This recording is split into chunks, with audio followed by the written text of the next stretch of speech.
Mabasa po ba sa Biblia na si Jesucristo po ba ay kumakain po ba ng karneng baboy? Yan po ang unang tanong ko po.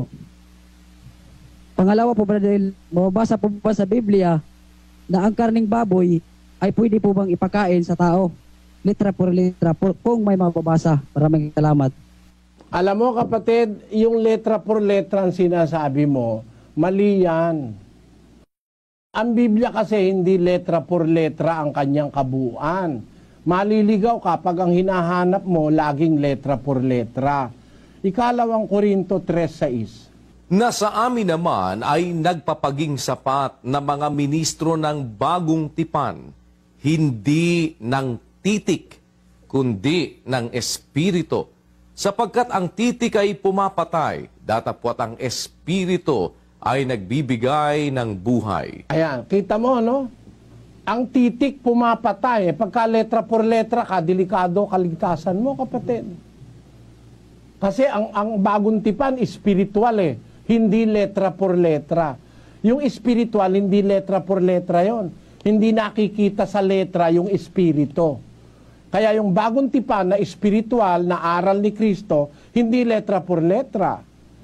Pero kung gusto mo ng letra por letra, meron din. Kaya lang, hindi lahat letra por letra. Ang itinatanong mo yung baboy. Ano? Ang karni ng baboy.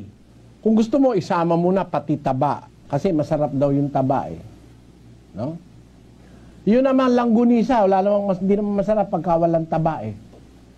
Kaya karne, taba, gusto mo sama mo na rin ng balat. Masarap daw kasi yung chicharon. No? Balat ng baboy yun eh. Mababasa ba na pwedeng kainin yon? Tingnan natin ang umpisa ng sangkatauhan. Basahin natin ang Henesis.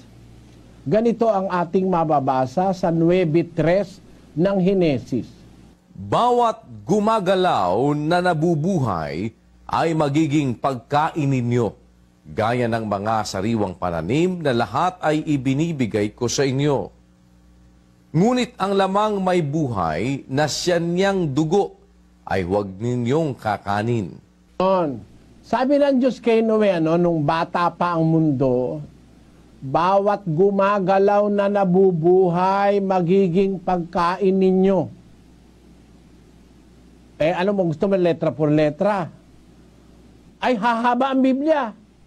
Kung sasabihin ng Diyos kay Noe, ang baka magiging pagkain ninyo. Ang kambing magiging pagkain ninyo. Ang kamelyo magiging pagkain ninyo. Ang baboy magiging pagkain ninyo. Ang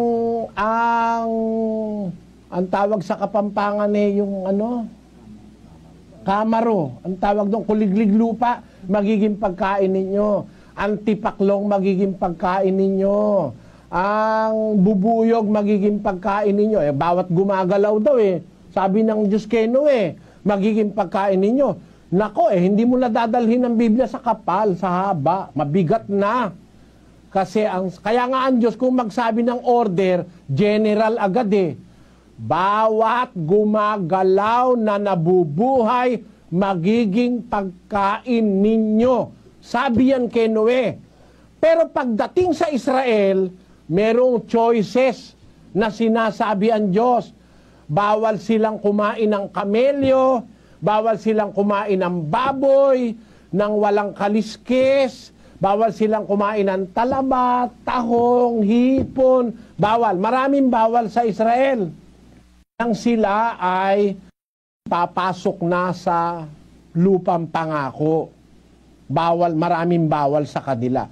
Pero nung mag-umpisa kay Noe, wala pa Israel, daan-daan taon pa, 1,000 taon pa, kay Noe, sabi ng Diyos, bawat gumagalaw na nabubuhay, magiging pagkain ninyo. Gumagalaw ba baboy? Gumagalaw. Nabubuhay ba baboy? Nabubuhay. Kasama baboy doon, kapatid. Basahin natin ang unang Timoteo, Kapitulo 4, versikulo 1 hanggang 5. Ngunit hayag na sinasabi ng Espiritu na sa mga huling panahon, ang iba'y magsisitalikod sa pananampalataya at mga kikinig sa mga espiritong mapanghikayat at sa mga aral ng mga demonyo sa pamamagitan ng pagpapaimbabaw ng mga tao na nagsisipagsalita ng mga kasinungalingan na hinerohan ang kanilang mga sariling budhi ng waring bakal na nagbabaga, na ipinagbabawal ang pag-aasawa at ipinag-uutos na lumayo sa mga lamangkati na nilalang ng Diyos upang tanggapin na may pagpapasalamat ng mga nagsisisampalataya at nakakaalam ng katotohanan. Sapagkat ang bawat nilalang ng Diyos ay mabuti at walang anumang nararapat na itakwil kung tinatanggap na may pagpapasalamat. Ang gusto ko pakinggan mo, kapatid, dito, pakinggan mo itong versikulo 4. Sapagkat bawat nilalang ng Diyos ay mabuti. Alam mo ba kahulugan ng salitang bawat, kapatid? Kaya ko sinasabi kasi hindi ka naman Tagalog.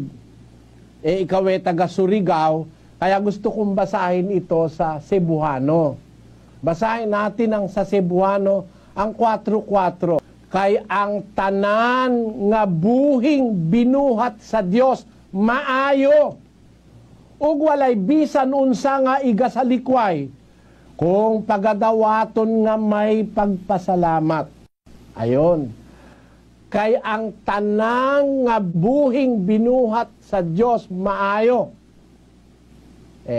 Kasama ba baboy doon? Tanan sa Tagalog, bawat nilalang ng Diyos mabuti. Bawat. Nilalang man ng Diyos yung baboy. Nilalang. Bawat nilalang ng Diyos mabuti, walang dapat itakwil kung tinatanggap na may pagpapasalamat. Kaya sa panahon ni Apostol Pablo, ang sabi niya doon sa mga taga-Korinto, basahin natin sa unang Korinto, Kapitulo 10 at versikulo 25. Pakibasa. Lahat ng ipinagbibili sa pamilihan ay kanin ninyo at huwag kayong magsipagtanong ng anuman dahilan sa budhi. Alam mo, sinulat yan sa taga-Korinto, kapatid. Ang Korinto ay isang lugar labas ng Israel. Mga hintil yan. At doon sa Korinto, nung pumunta ako, may tindang baboy doon. Sa palengke ng Korinto. Pumunta kasi ako sa Korinto At tinanong ko yung mga tao ron, ganito na ba talaga kako Korinto nung araw pa? Sabi nila, nung araw andyan yung mga nagiba dyan, no? Ayun. Meron ako nakita ron mga giba doon sa Acro-Corinthians. Acro-Corinthians, the Old Corinth. Pinakita sa amin ng mga tao ron yung Acro-Corinthians. Ayan, no? Yung mga nagibang, mga matatanda ng mga bahay, mga syudad yan sa Korinto. Nagpunta kami dyan ni kapatid na Daniel ngayon, yun daw kanilang tradisyon ay, continuous yun. Ayan, nandiyan kami noon sa Korinto ng kapatid na Daniel. Pinuntahan ko, interesado kasi ako dun sa lugar na tinatawag na Korinto. Nakita namin yung ruins doon sa Acro-Corinthians na tinatawag.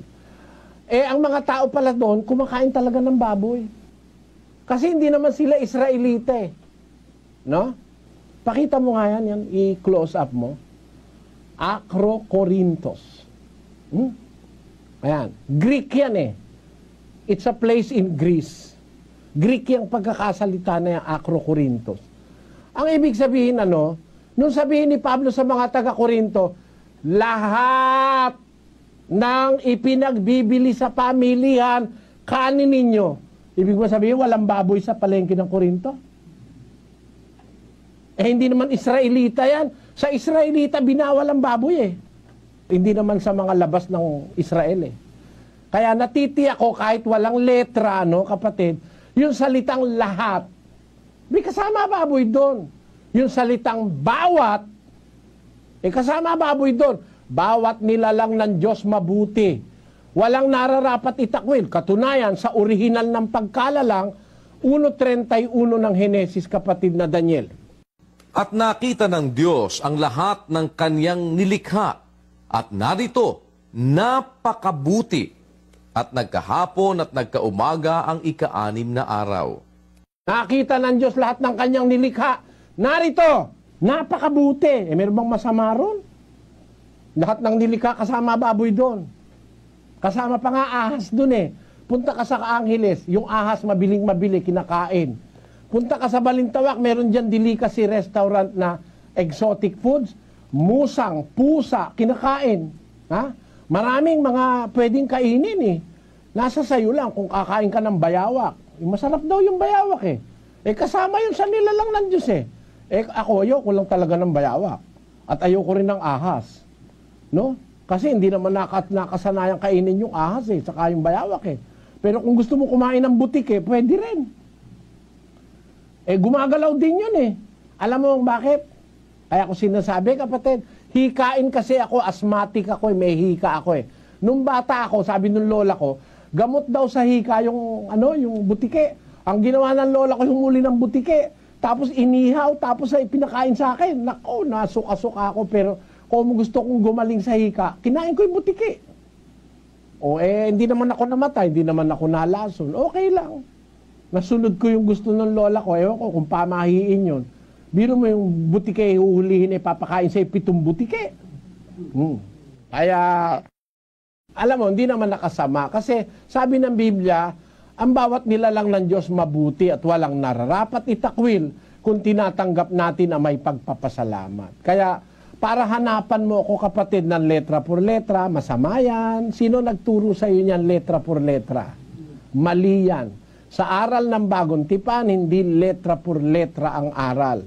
Merong espiritu na dapat mong maintindihan. Sa aral, hindi yung letra. Ang letra ay pumapatay, ang espiritu ang nagbibigay buhay. Yan ang sabi ni Apostol Pablo. Sana naunawaan mo, kapatid, na rito. So, maraming salamat, Brother Eli, na mismo ang Panginoon kumain pala ng karne baboy. Yun po ang ibig sabihin mo. Wala akong sinabing ganon. Ang sinasagot ko yung tanong na pwedeng kainin ang karne ng baboy ng tao. Wala akong sinabing si Kristo kumain ng baboy, ano? Mahirap nating ipalaga yun, no? Kasi ang Panginoong Hesukristo, Hudyo. Hudyo siya. Nagkatawan tao siya sa Israel. At sa mga Hudyo, bawal kumain ng baboy.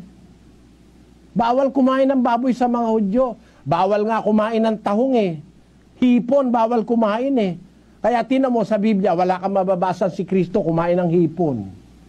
Para ipalagay mo ngayon na kumain siya ng baboy o hipon, ikaw na lang ang may konklusyon nun. Ewan ko kung gumagawa ka ng intriga sa akin. Pero wala akong sinabi nun. Sabi ko sa iyo, bawal yan sa mga Hudyo, sa mga Israelita.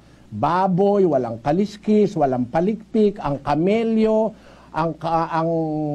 ang baboy, ang asno, bawal nila kainin yan eh. Ginagamit lang nila yung kamelyo as beast of burden, pero hindi nila kinakain yan. Yan ang dapat mo maintindihan. Ay, ang sagot ko naman sa iyo, qualified eh. Bawal yan sa Israelita, sa mga Hudyo. Pero sa mga hindi Israelita, hindi sa mga hindi Hudyo, hindi bawal. At pagdating nga ng Panginoong Hesukristo, nung magturo ang mga apostol, tinuro niya sa mga apostol ang ganito. Sa Kapitulo 7 ng Marcos 19, ganito nakasulat. Sapagkat hindi pumapasok sa kanyang puso, kundi sa kanyang tiyan, at lumalabas sa dakong daanan ng dumi. Sa salitang ito'y nililinis niya ang lahat ng pagkain. Ayan. Sabi ni Kristo, hindi naman sa puso pumapasok yan. Pumapasok lang yan sa tiyan. Lumalabas din sa daanan ng dumi, sa puwet. Sa salitang ito, sabi ni San Marcos, nililinis niya ang lahat ng pagkain. Kaya pati yung mga kinukonsider na marumi ng mga Hudyo, nilinis niya ang lahat ng pagkain. Kaya ang possibility, maaaring ang mga alagad nakakain ng mga bagay na hindi nila dati kinakain, pero hindi ko naman gustong ipalagay na si Kristo kumain nun dahil siya'y Hudyo nga.